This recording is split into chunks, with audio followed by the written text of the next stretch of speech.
Istighfar para nabi. Istighfar atau mohon ampun kepada Allah atas kesalahan yang pernah kita lakukan sangatlah penting jika kita menghendaki keselamatan dan kesejahteraan hidup, baik hidup di dunia maupun di akhirat. Dengan istighfar, kita akan dibebaskan dari akibat buruk dari kesalahan kita dan sekaligus memperoleh hadiah atas kesediaan kita mengoreksi dan memperbaiki diri. Allah berfirman, "Walladzina idza fa'alu fahishatan aw dzalamu anfusahum dzakarullaha fastaghfaru lidzunubihim."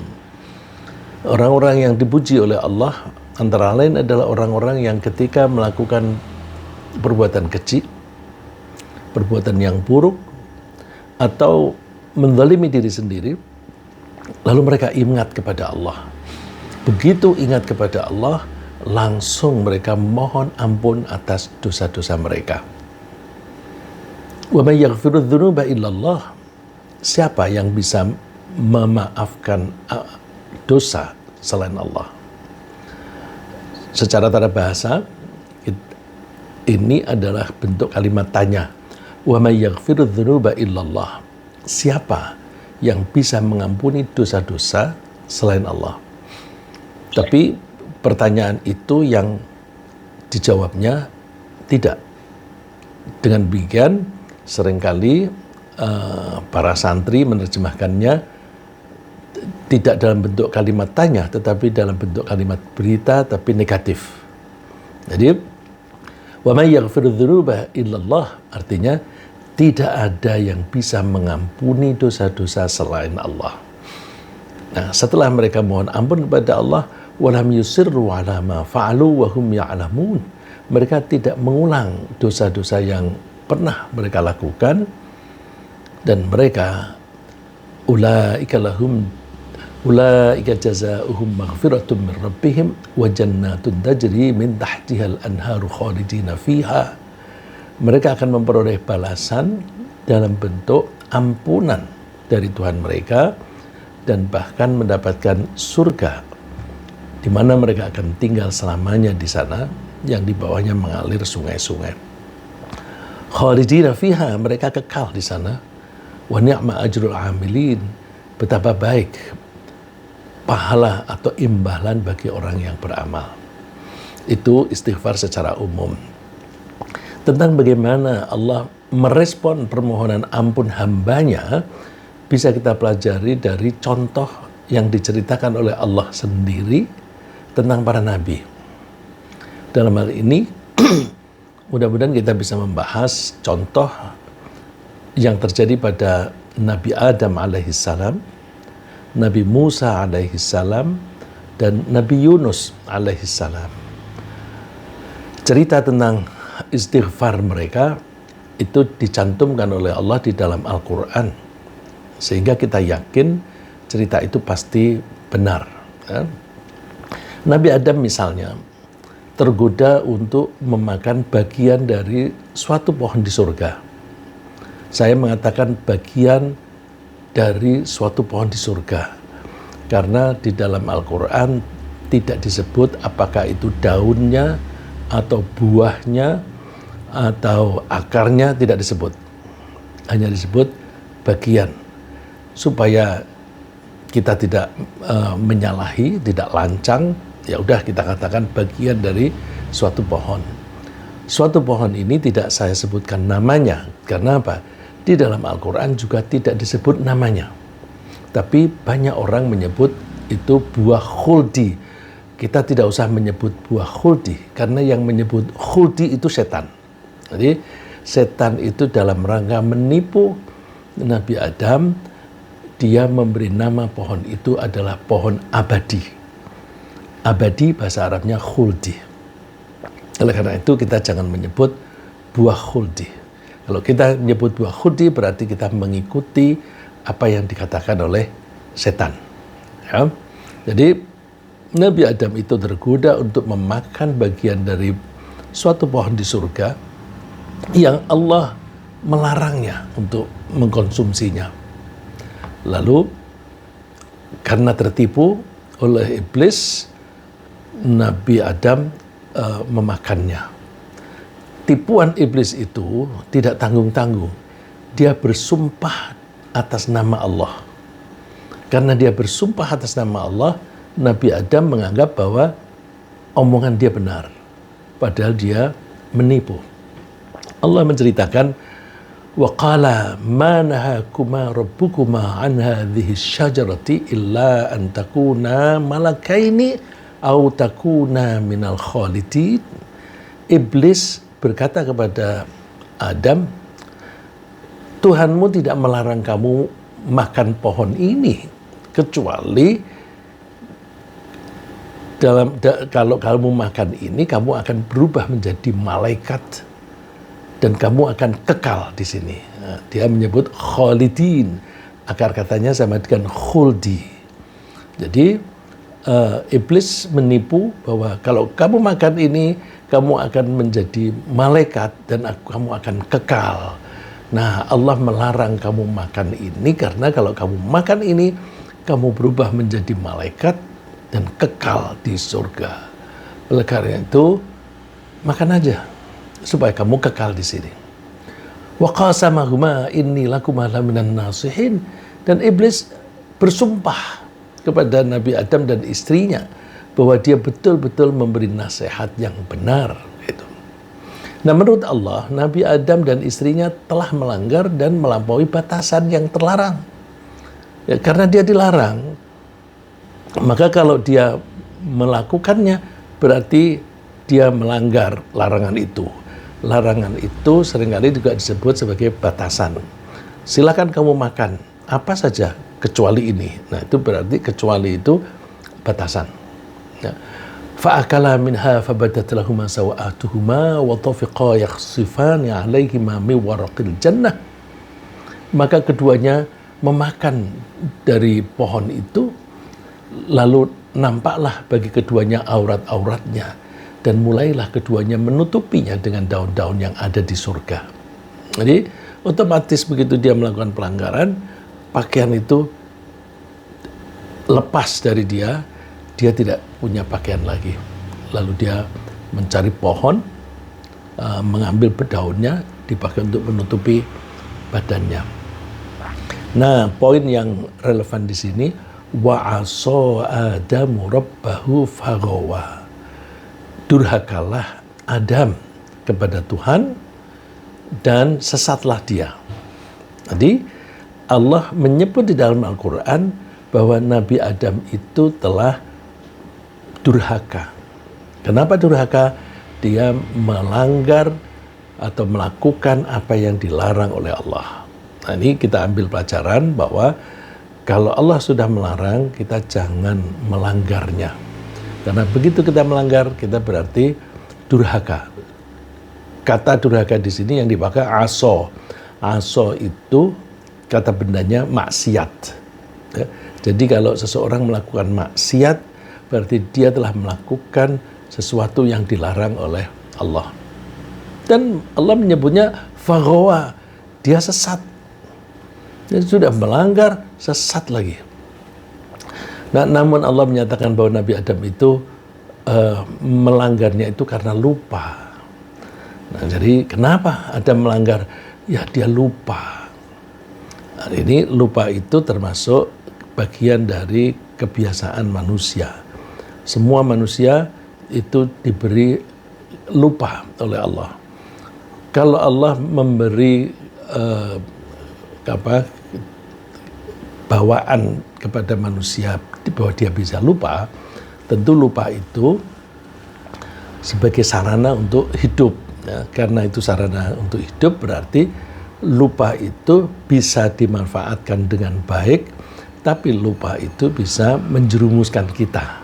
Ya, alat pisau kalau kita gunakan dengan baik maka itu bermanfaat. Tapi kalau dipakai untuk melukai orang lain secara zalim, itu menjadi tidak baik. Jadi lupa itu seperti pisau, tergantung siapa orang yang menerapkannya. Kalau kita tidak punya lupa, kita tidak akan bisa bergaul suami istri sampai puluhan tahun. Karena begitu suami atau istri melakukan kesalahan yang menyakiti hati, dia tidak akan pernah lupa. Terus-menerus dia ingat sakit hatinya. Oleh karena itu, Allah beri kelupaan supaya bisa kembali bersahabat. Tapi lupa itu juga ada negatifnya. Kita ingin menghafal Al-Quran, hari ini ingat, besok lupa. Besok diulangi lagi, ingat lagi, lusa, lupa lagi. Bagus apa jelek itu? Ya kalau kita menganggap bahwa hilang hafalanku, konotasinya negatif. Tapi kalau kita menganggap, alhamdulillah aku dibuat lupa. Artinya apa? Aku disuruh mengulang-ulang. Ya. Sekarang saya hafal, saya ulang-ulang, saya hafal, besok lupa. Itu kita artikan sebagai aku diperintah oleh Allah untuk mengulangi lagi. Lusa, lupa lagi, diperintah oleh Allah untuk mengulangi lagi. Dengan mengulang-ulang, maka pelajaran dari Al-Quran itu bisa membekas di dalam kejiwaan kita. Sehingga kita bisa berperilaku sesuai dengan Al-Quran. Jadi, ciptaan Allah apapun, kita jangan pernah mencemoohnya, jangan pernah mengutuknya. Ya. Semuanya baik. Nah, dalam hal hubungan dengan Nabi Adam, dia itu sudah dipesan oleh Allah tetapi lupa. Sebagaimana firman Allah, وَلَقَدْ عَهِدْنَا إِلَىٰ آدَمَ مِنْ قَبْلُ فَنَسِي وَلَمْ نَجِدْ لَهُ عَزْمًا. Dan sesungguhnya telah kami perintahkan kepada Adam dahulu, lalu dia lupa akan perintah itu, dan tidak kami dapati padanya kemauan yang kuat. Ini sekaligus ayat ini pelajaran bagi kita. Kalau kita tidak ingin lupa, tidak ingin melupakan sesuatu yang bermanfaat untuk kita. Misalnya, kita sholat mesti membaca surat Al-Fatihah.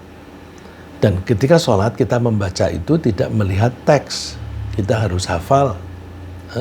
Maka kalau kita ingin menghafal Al-Quran, menghafal surat Al-Fatihah, kita harus bersungguh-sungguh, harus fokus, harus konsentrasi.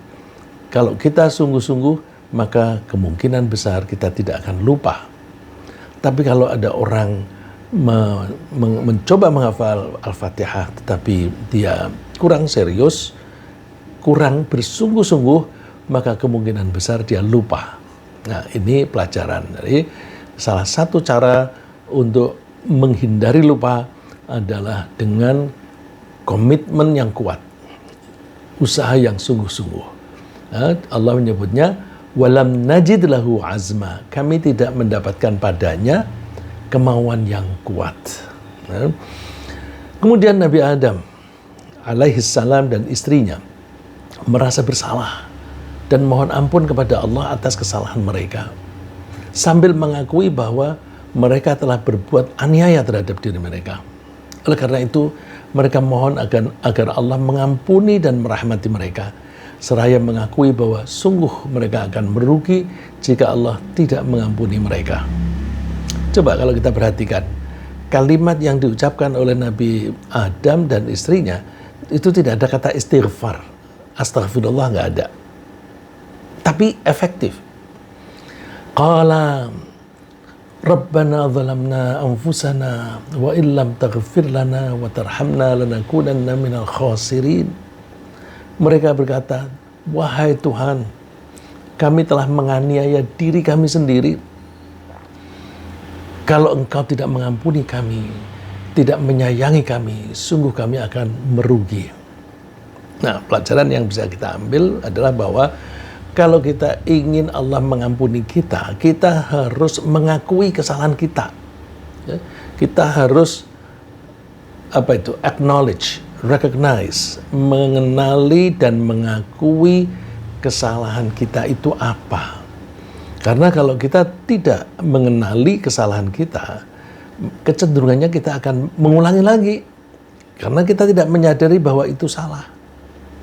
Oleh karena itu kalau kita mohon ampun, minta maaf, kita sebutkan spesifik kesalahan kita itu apa. Wa illam taghfir lana, kalau engkau tidak mengampuni kami, kami akan merugi. Ini menunjukkan bahwa kita ini, dalam hal ini Nabi Adam, kalau kita ambil pelajaran berarti bahwa kita ini lemah. Kalau kita berbuat salah, maka kesalahan itu akan menimpa diri kita sendiri. Kita tidak akan bisa terhindar dari bencana dari kesalahan kita itu kalau tidak ditolong oleh Allah, kalau tidak diampuni oleh Allah. Jadi kita tidak bisa menghindari. Ini kalau kita kaitkan dengan kalimat atau ayat yang ada di surat An-Najm, Allah berfirman bahwa Allah menciptakan langit dan bumi untuk memberi balasan kepada manusia. Berarti ketika Allah itu menimpakan bencana kepada seseorang, bencana itu satu dikarenakan perilaku orang itu, kedua bencana yang menimpanya itu adalah akibat dari perilaku dia sendiri. Kalau kita misalnya punya anak dua, kemudian yang satu kita anak emaskan, yang satu kita anak tirikan, berarti kita tidak adil, menzalimi yang tidak kita sayangi dengan baik. Nah, itu akan berakibat kepada kita sendiri. Anak yang tidak disayangi itu biasanya cenderung untuk nakal dan bisa merugikan orang tuanya. Kenapa anak itu nakal? Karena perilaku orang tua itu sendiri. Berarti Allah menimpakan bencana sesuai dengan perilakunya dengan menggunakan alam itu sendiri. Nah, alam itu kan termasuk manusia.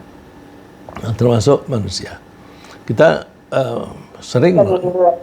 sering menyaksikan misalnya di antara kita, mudah-mudahan bukan kita sendiri ya, tapi kita sering melihat teman-teman yang misalnya mungkin karena dia itu duitnya banyak, atau mungkin karena dia itu suka mengumbar selera, lalu sukanya makan yang enak-enak.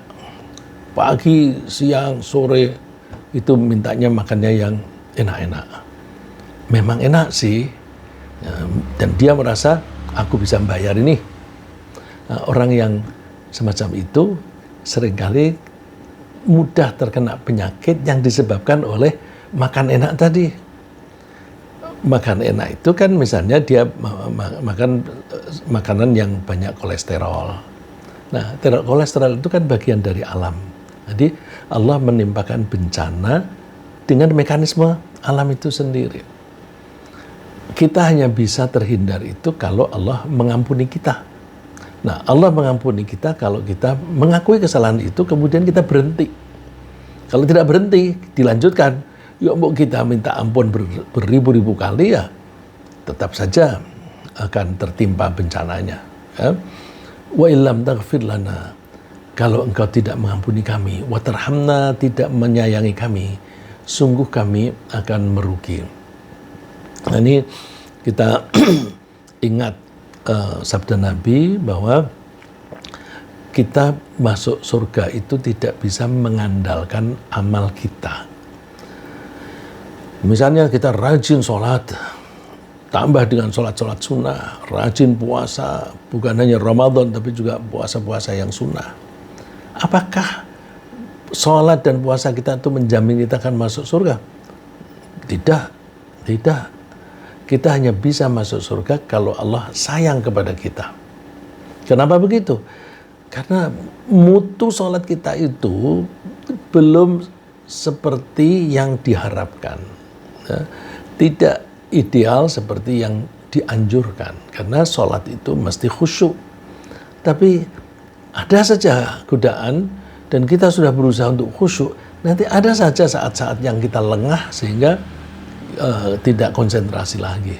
Nah, itu kalau kita andalkan, aku kan sudah sholat setiap hari, kita mengandalkan untuk memperoleh tiket surga, nggak cukup. Karena nggak cukup, maka kita mengharapkan kasih sayang Allah. Begitu pula kalau kita mengharapkan Allah mengampuni kita, kita mengharapkan Allah menyayangi kita. Wa tarhamna. Tarhamna itu dari kata rahmat. Rahmat itu kasih sayang.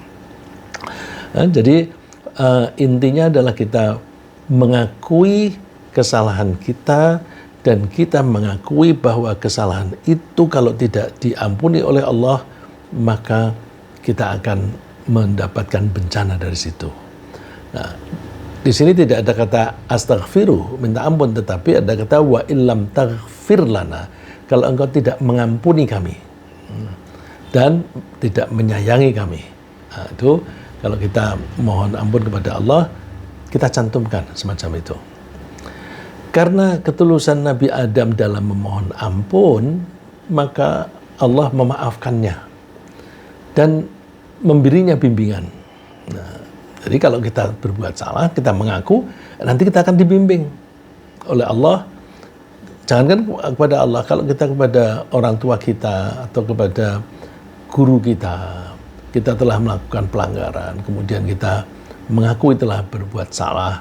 Kenapa berbuat salah? Ya karena belum tahu. Nanti kita akan dibimbing oleh orang tua kita atau oleh guru kita. Nah, Allah setelah Nabi Adam itu minta ampun, dibimbing. Tsumma jtabahu rabbuhu fataba alaihi wa hada. Kemudian Tuhannya memilihnya dan maka dia menerima tobatnya. Allah menerima tobatnya dan memberinya petunjuk. Memberi petunjuk itu sama dengan membimbing. Jadi kalau kita istighfar, mohon ampun kepada Allah dengan baik, maka insya Allah kita akan dibimbing untuk waktu-waktu berikutnya. Nah, meskipun Allah mengampuni Nabi Adam, tetap saja Allah menghukum dia di dunia, yaitu dikeluarkan dari surga. Berikut juga istrinya. Sambil Allah berjanji akan selalu memberi bimbingan kepada mereka, kepada Nabi Adam dan anak cucunya, supaya mereka berperilaku yang baik, yang sesuai dengan situasi di surga. Kalau perilakunya baik sesuai dengan situasi di surga, maka mereka akan diizinkan kembali lagi ke surga. Jadi boleh dibilang bahwa sebenarnya kampung halaman kita itu di surga. Kita sekarang sedang berwisata atau bepergian dan kita dipersilahkan kembali lagi. Nah, kalau kita kembali, mesti kita latihan berperilaku yang sesuai dengan situasi di sana. Di surga itu tidak boleh ada orang yang bohong, supaya kita itu compatible, supaya kita itu cocok untuk tinggal di sana. Kita jangan pernah bohong. Seperti iblis. Di surga tidak ada orang yang sombong. Orang sombong seperti iblis harus keluar. Nah, kalau begitu, kalau kita ingin masuk surga, jangan pernah sombong. Di surga itu tidak boleh ada orang dengki. Iblis itu dengki, dikeluarkan dari surga. Maka hidup di dunia ini kita latihan jangan sampai ada rasa dengki. Saya mengatakan latihan ini, banyak orang yang merasa soleh, ya, dia merasa bahwa dia orang baik, beragama dengan baik, tapi kedengkiannya, Masya Allah. Kedengkian itu seringkali kelihatan ketika bekerja di suatu organisasi atau di suatu perusahaan. Di suatu perusahaan itu, kalau perusahaannya besar, pasti ada orang yang dengki dan suka nyikut sana, nyikut sini, menjatuhkan temannya supaya dia naik. Nah, itu orang dengki. Nah, orang dengki itu tidak cocok tinggal di surga. Oleh karena itu, kita usahakan kita tidak dengki. Nah, Allah menganjurkan Nabi Adam dan istrinya untuk keluar dari surga. Qala bita minha jami'a ba'dukum li ba'din adu fa imma ya'tiyannakum minni hudan faman ittaba'a hudaya fala yadhillu wa la yashqa. Allah berfirman, keluarlah kalian, turunlah kalian dari surga semuanya. Nanti kalian akan bermusuhan satu dengan yang lain. Oh, belum Allah sudah mengatakan bahwa kalau kamu di dunia nanti kamu akan punya kecenderungan suka berantem, suka bertikai. Sebabnya macam-macam, ya, karena orang itu punya hawa nafsu. Ketika menuruti keinginannya sendiri, kadang-kadang mengganggu keinginan orang lain. Nah, kalau ada orang ketika mencoba memenuhi keinginannya sendiri secara berlebihan, maka dia akan mengambil hak orang lain. Kalau dia mengambil hak orang lain, maka orang lain itu akan sakit hati dan memusuhi kita. Oleh karena itu, kita jangan pernah melampaui batas. Ya. Orang yang bermusuhan itu disebut aduun. Aduun itu artinya orang yang melampaui batas. Juga kecenderungan bertikai itu besar. Karena apa? Kita itu butuh makan. Tapi sumber daya makanan itu terbatas. Kita butuh pakaian. Pakaian itu juga terbatas. Kita butuh istri, butuh suami, laki-laki atau wanita yang bersedia menjadi pasangan kita itu juga terbatas. Jumlahnya banyak, ya. Jumlahnya kalau kita lihat statistik di berbagai negara itu jumlahnya sekitar seimbang. Tetapi kenapa suka berantem? Ya karena ada unsur kecocokan dan sebagainya. Nah, tapi Allah tidak membiarkan kita itu saling bermusuhan. Dengan cara gimana? Memberi petunjuk. Fa imma ya'tiyannakum minni huda, maka siapa yang mau mengikuti petunjukku ketika petunjukku datang, maka dia tidak akan sesat dan tidak akan celaka. Nah, petunjuk Allah itu selalu diberikan kepada kita dengan berbagai cara. Ada yang dengan cara kita sengaja mencari, ada yang dengan cara yang kita tidak mencari, tapi Allah tetap memberi petunjuk. Misalnya yang kita cari, nah kita mencoba belajar, ikut pengajian. Terus pengajian itu kita membaca ayat-ayat Quran, membaca hadis dan sebagainya. Itu menjadi pelajaran dan kita mencarinya itu sengaja. Tapi meskipun tidak sengaja, Allah itu juga seringkali memberi petunjuk. Misalnya kalau ada orang yang berperilaku berlebihan sampai menyakiti hati orang lain, nanti ada entah temannya atau orang tuanya atau bahkan mungkin lawannya yang mengingatkan, kamu telah berbuat salah, itu nanti akibatnya buruk. Nah, kalau dinasihati tidak mau, ya dia akan kebablasan. Ya, sebagaimana kita nonton video, ada orang bilang, aku sudah berusaha untuk menemui dia. Aku ingin menegur dia bahwa kamu telah melakukan kesalahan. Tapi 3 kali mengajukan permohonan tidak pernah direspon, tidak pernah diizinkan untuk bertemu. Nah itu berarti orang itu menolak hidayah, ya, menolak bimbingan dari Allah. Karena bimbingan Allah itu selalu ada. Ya. Allah kan menjanjikan di sini, fa imma ya'tiyannakum minni huda. Siapa di antara kalian itu kalau kedatangan petunjuk dariku, ya, petunjuknya itu bisa dengan kita sengaja mencari, bisa tidak mencari, tapi ada orang yang memberi nasihat. Kadang-kadang orang tidak memberi nasihat, tetapi ada kejadian. Yang kejadian itu bisa memberikan pelajaran bagi kita. Oh, itu salah. Orang itu telah melakukan kesalahan, akibatnya buruk. Kalau begitu saya jangan mengulangi kesalahan itu. Nah, semacam itu. Kemudian, menurut Nabi Muhammad SAW, Nabi Muhammad bercerita bahwa Nabi Musa pernah bertemu dengan Nabi Adam dan berdialog. Tapi Rasulullah tidak menyebutkan bertemunya di mana dan bagaimana cara ketemunya. Karena yang kita tahu kan Nabi Adam, Nabi Musa sudah wafat. Sudah wafat kok bisa ketemu. Dan mereka itu kan ketika hidup kan periodenya beda. Tapi Rasulullah mengatakan bertemu. Tapi kita jangan buru-buru menolak bahwa nggak mungkin Nabi Musa bisa ketemu Nabi Adam. Bisa saja Kan Nabi Muhammad SAW itu pernah ketemu dengan Nabi Musa, pernah ketemu dengan Nabi Ibrahim. Nabi Muhammad waktu itu masih hidup. Nabi Ibrahim, Nabi Musa sudah wafat. Yaitu ketika Nabi Muhammad Mi'raj. Jadi bisa saja ketemu itu kalau Allah memfasilitasi. Jadi kita jangan membatasi diri dengan logika kita, karena logika kita terbatas. Nah, Nabi Musa itu menyalahkan Nabi Adam. Dia mengatakan begini, Nabi Muhammad menyebutnya Hajja Musa Adam.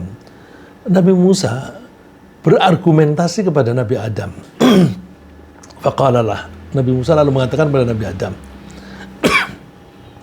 Antal ladzi akhrajan nasa minal jannah bidzambika fa'ashqaitahum. Engkau, Nabi Adam, yang menyebabkan orang-orang manusia ini keluar dari surga gara-gara dosamu, dan engkau telah mencelakakan mereka. Wah, ini gimana nih, orang tua kok ditegur semacam itu oleh cucu, gitu kan? Nabi Adam menjawab tanpa marah.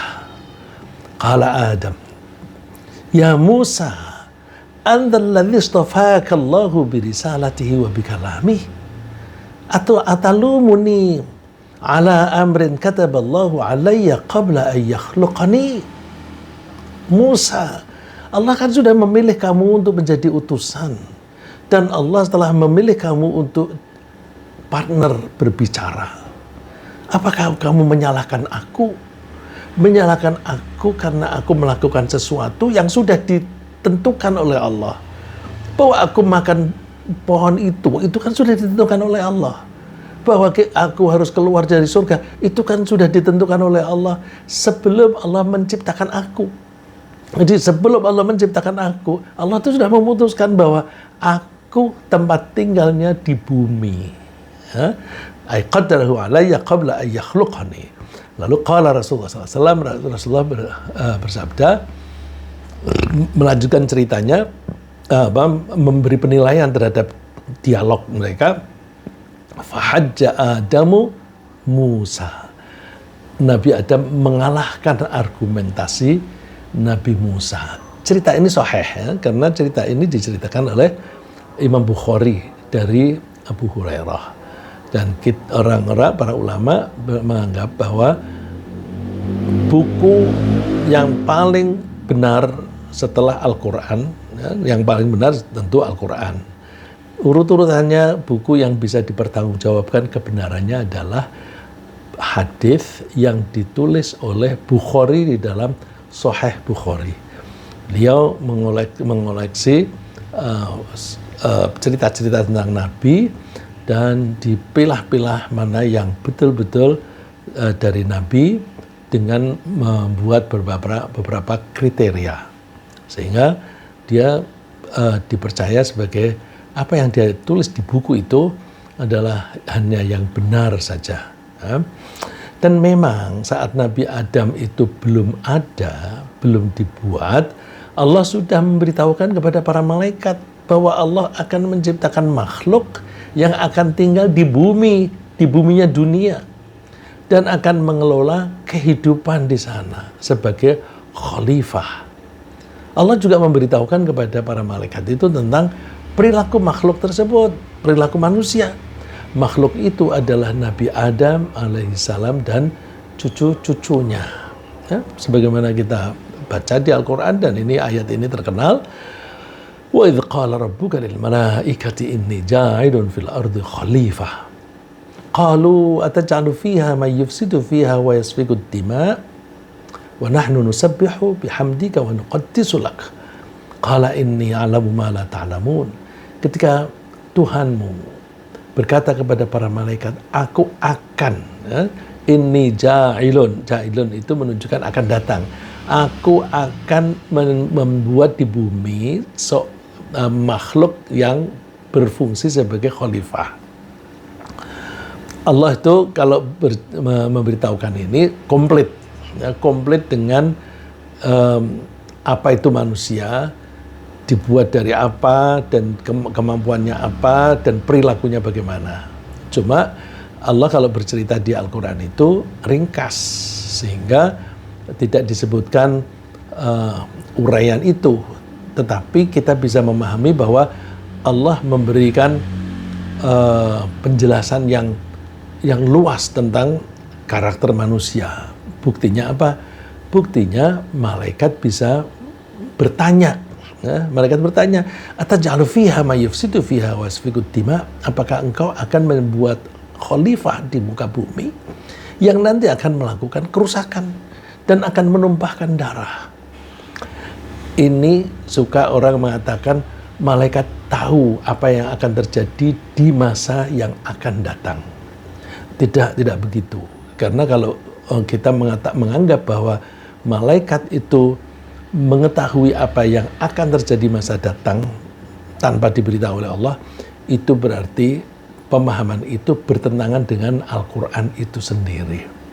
Karena di dalam Al-Quran disebut bahwa ada pengakuannya para malaikat sendiri bahwa kami tidak mengetahui kecuali apa yang engkau telah beritahukan kepada kami. Tidak akan mengetahui apa kecuali yang engkau telah beritahukan. Berarti ketika Allah berfirman, aku akan membuat khalifah, kemudian malaikat pada mengatakan, menyanggahnya, kenapa membuat makhluk yang akan membuat kerusakan. Nah, itu berarti uraian dari Allah itu lengkap tentang Nabi Adam. Jadi bukan karena malaikat itu pinter, ya, bukan, karena malaikat itu pengetahuannya sebatas yang sudah diberitahukan oleh Allah. Terus malaikat itu ya karena dia makhluk yang taat kepada Allah, wa nahnu nusabbihu bihamdika wa nuqaddisu lak. Tapi kami ya memahasucikan engkau. Artinya engkau tidak salah, tidak melakukan kesalahan, engkau tidak melakukan kekurangan.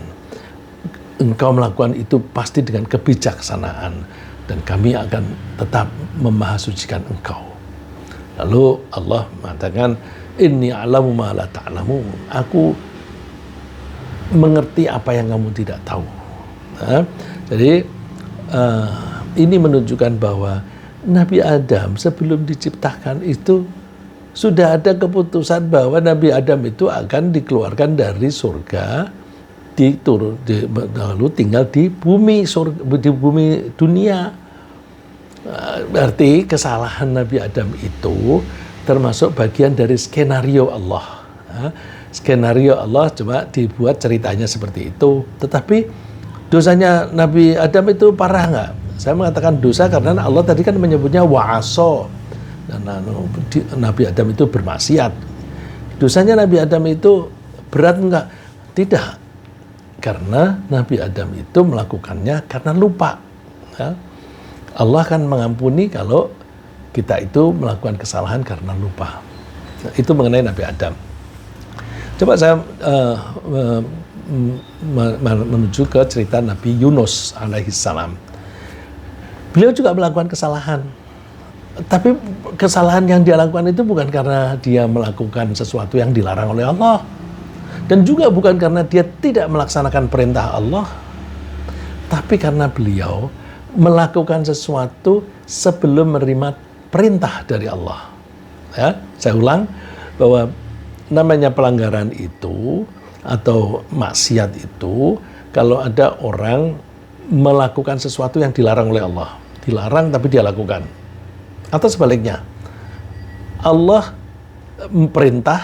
memerintahkan sholat 5 kali sehari misalnya, tapi dia tidak melaksanakan, itu juga maksiat. Nah, kesalahan Nabi Yunus itu bukan dua-duanya itu, bukan salah satu dari duanya itu, tapi karena beliau melakukan sesuatu tanpa berdasarkan perintah Allah. Jadi ya udah menurut pertimbangan dia sendiri aja gitu.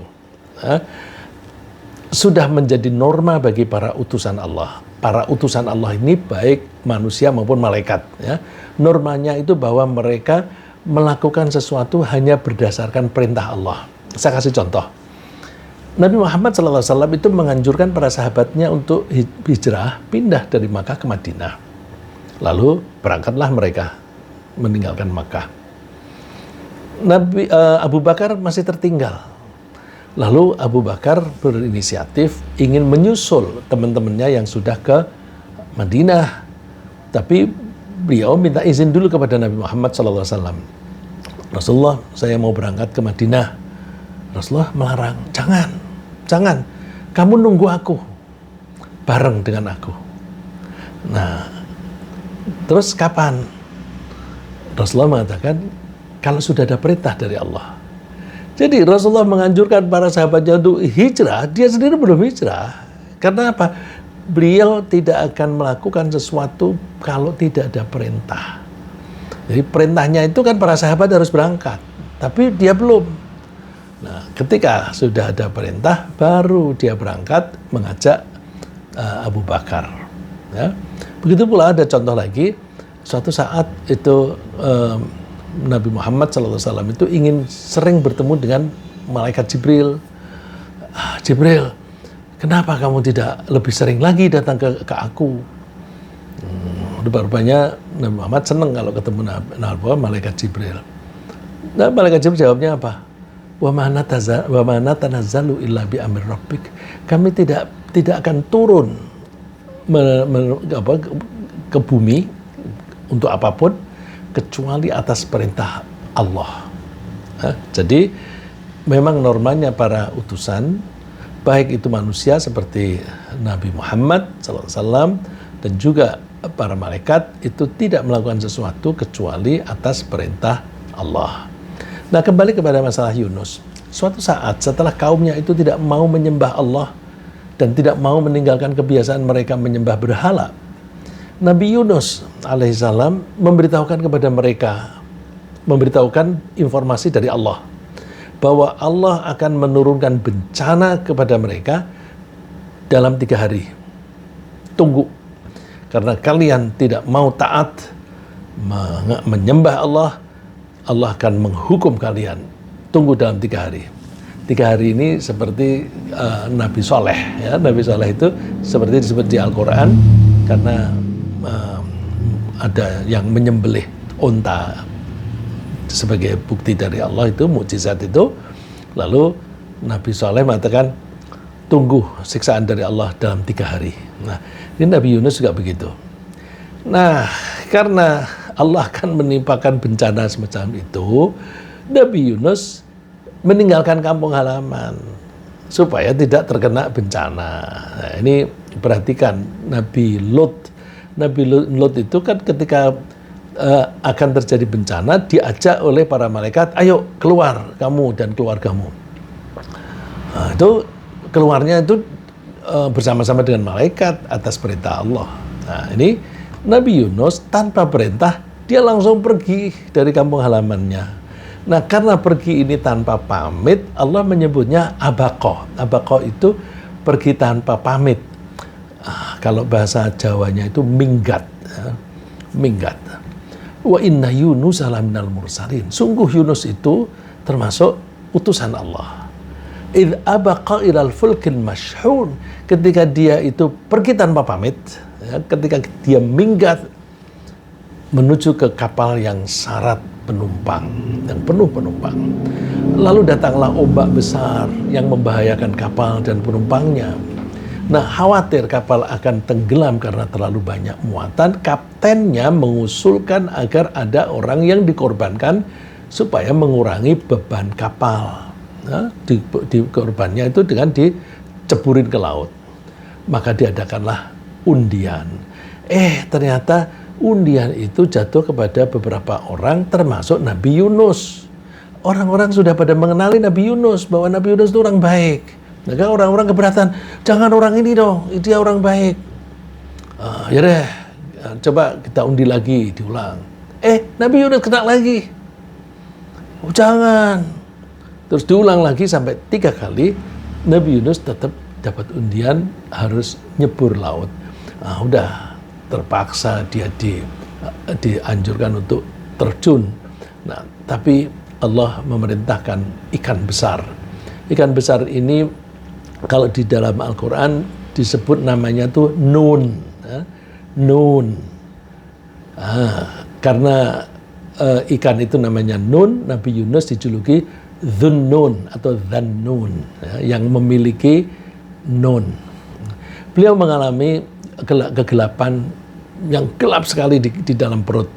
Allah menyebutnya kegelapan itu 3 kegelapan. Kalau dalam bahasa Inggris kegelapan itu uncountable, tidak bisa dihitung. Tapi dalam bahasa Arab bisa dihitung. Kok ada 3 kegelapan? Iya, kegelapan 1 gelapnya malam. Gelap yang kedua tuh gelapnya di dalam laut. Kalau dalam laut itu kan lebih gelap. Lalu satu lagi gelapnya di dalam perut ikan. Nah, terus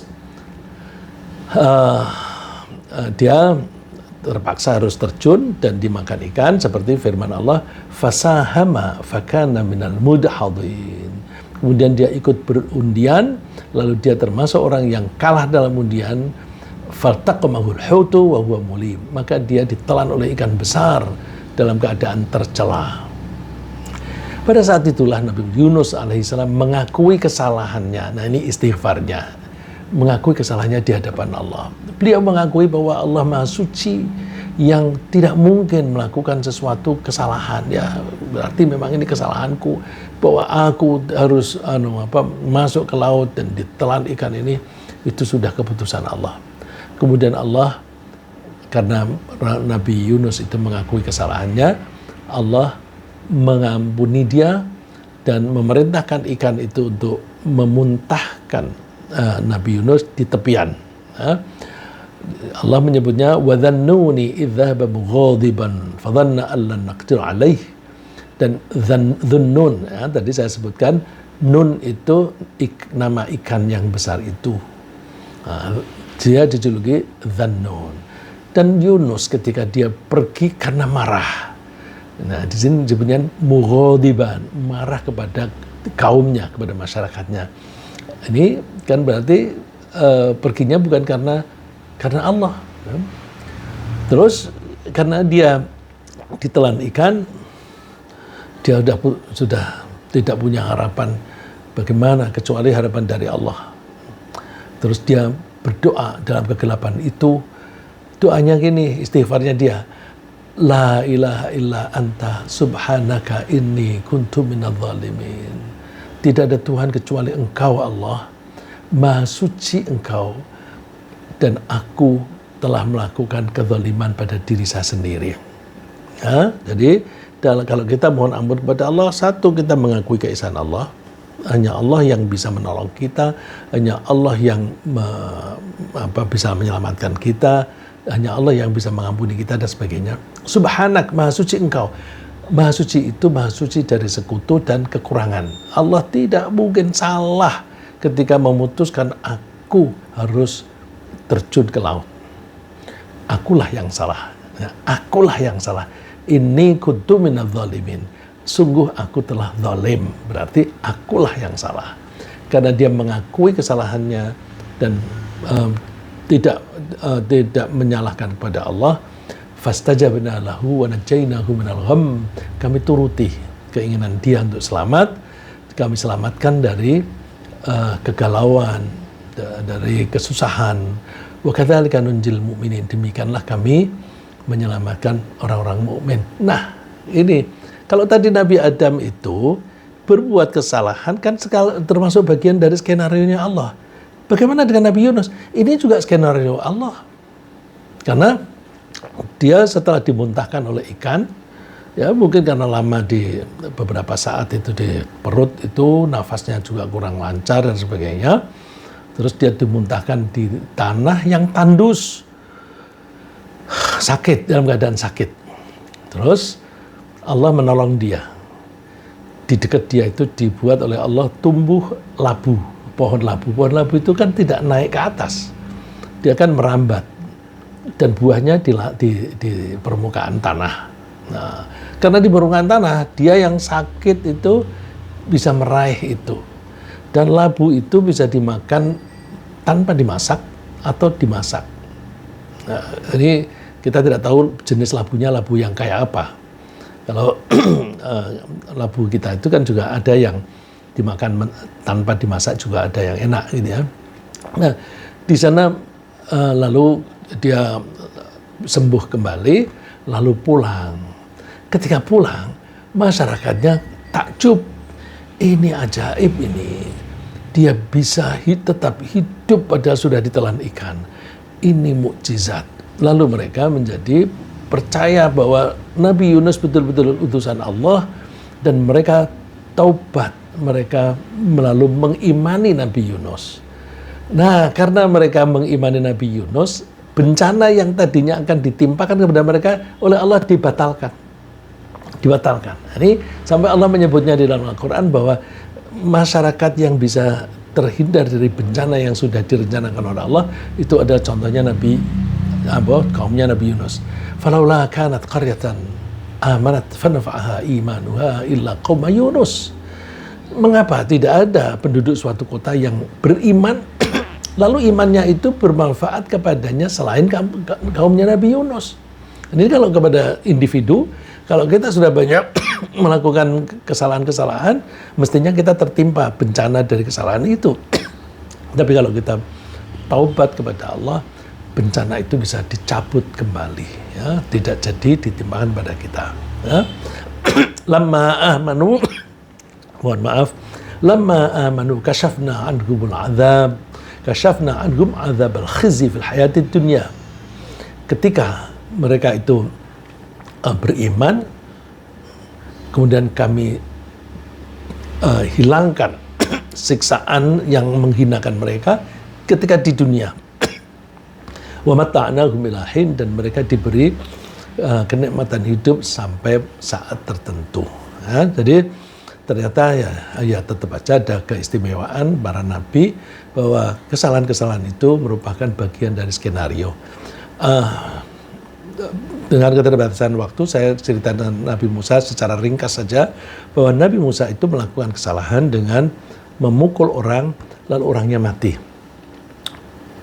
Nabi Musa mengakui itu salah, ya. Tapi kesalahan itu di luar kesengajaan. Karena mana mungkin bisa, menurut perhitungan dia, mana mungkin pukulan tangan kosong bisa menyebabkan mati. Nah, pada suatu saat, Nabi Musa berjalan-jalan di kota pada saat orang-orang itu pada istirahat siang, sepi. Tapi lalu ada dua orang yang sedang bertikai. Yang satu penduduk Kipti, asli Mesir. Yang satu sebangsa dengan Nabi Musa, yaitu Bani Israel. Mereka bertikai, lalu Nabi Musa bermaksud melerai mereka. Melerai karena melihat yang agresif itu orang Kipti, lalu dia berusaha memukul orang Kipti itu supaya berhenti memukul Bani Israel ini.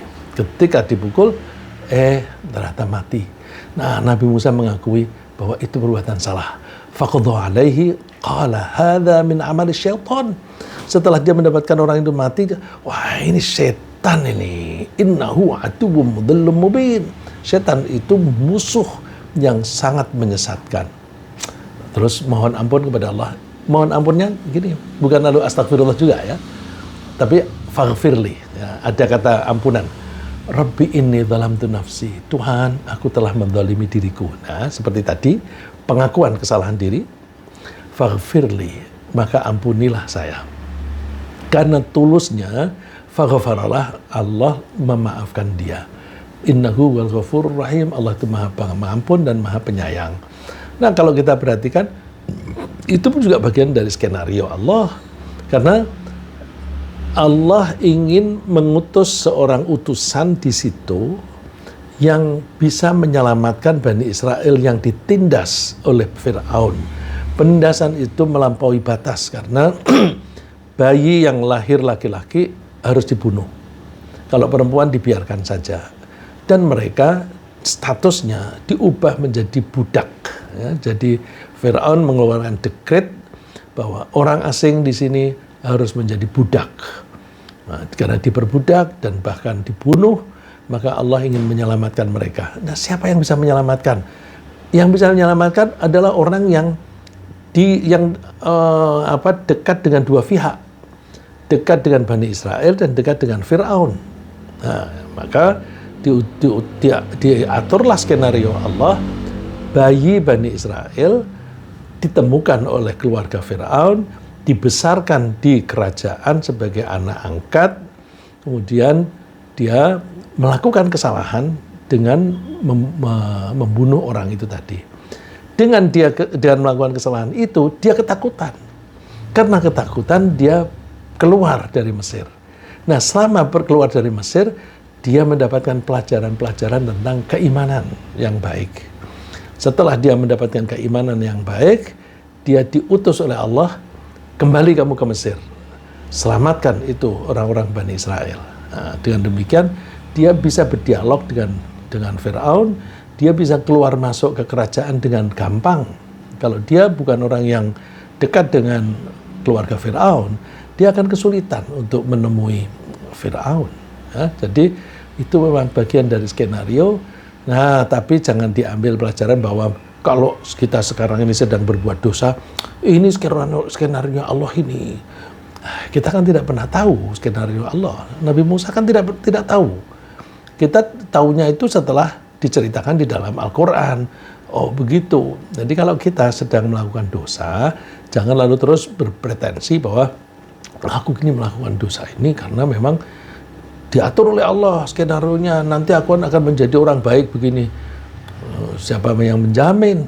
Ya, pokoknya begitu kita melakukan kesalahan, tetap kita mohon ampun seperti Nabi Adam, seperti Nabi Yunus, dan seperti Nabi Musa alaihi mussalam. Ya, saya kira sementara begitu. Jadi istighfar itu sangat penting agar Allah membatalkan siksaan pada kita dan memfasilitasi kita untuk hidup bahagia di dunia dan akhirat. Kita perlu mencontoh cara para nabi dalam memohon ampun kepada Allah, yaitu antara lain dengan mengakui akan kesalahan sendiri dan kita membebaskan diri dari kemusyrikan. Jangan musyrik. Kita tetap mengesahkan Allah. Dan para nabi melakukan kesalahan itu di luar kesengajaan. Misalnya Nabi Adam karena lupa, Nabi Musa karena kekhilafan, begitu juga Nabi Yunus. Dan kesalahan itu merupakan bagian dari skenario Allah dalam skala yang lebih besar. Ya, semoga Allah menjauhkan kita dari dosa dan memberi kita kesadaran yang secepatnya setelah melakukan dosa untuk kita memohon ampun kepada Allah setiap saat kita melakukan kesalahan. Amin.